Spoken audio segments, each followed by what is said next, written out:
ఈ ఈశ్వరత్వము మానవుని యొక్క శ్వాస నుండి సోహం సోహం సోహం అనేటువంటి శబ్దంతో మనకు గోచరిస్తుండాలి. The divinity is present in the very breath of man in the form of soham.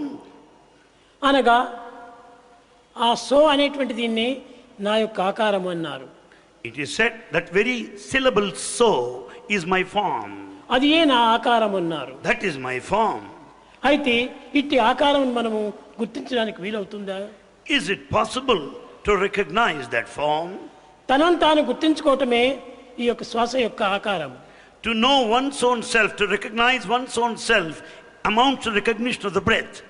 కూర్చున్నావు, You are seated. కూర్చున్నప్పుడు సోహం వస్తుండాలి. You just find this soham దీన్ని going on. వాచ్ చేయాలి. Watch this soham. ఏది సో ఏది హం. What is so? What is hum?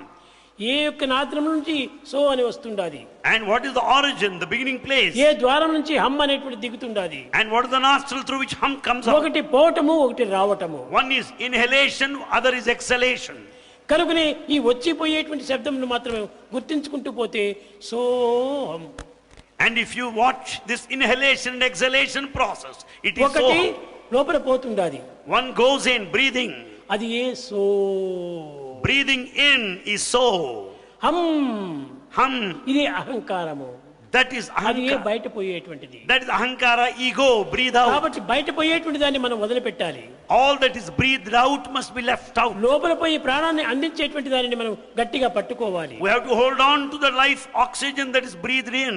కనుకని so అనేటువంటి తత్వాన్ని మనం గట్టిగా కుంభకం చేయాలి. So we should retain the oxygen that has been taken in. కనుకని అనేక మంది సాధన చేసేటువంటి వారు రేచక పూరక కుంభకం అని అంటున్నారు. Many of the seekers in spiritual path think of these three aspects.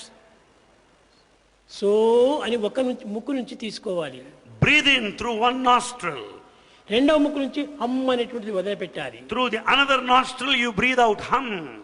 ఈ రెండింటికి మధ్య లోపల కుంభకము కొంతసేపు నిలుపుకోవాలి. In between the two there is a middle stage kumbhaka, retention of breath. ఈ మూడింటి యొక్క తత్వము కాలమును ఆధారం చేసుకోవాలి. And we have to go by the time interval process. కాలం యొక్క ప్రమాణం మనం గుర్తించుకోకుండా కేవలం ఇష్టం వచ్చినట్టుగా చేస్తుంటే ఇది ప్రాణాయామం కాదు, ప్రాణానికి అపాయమే.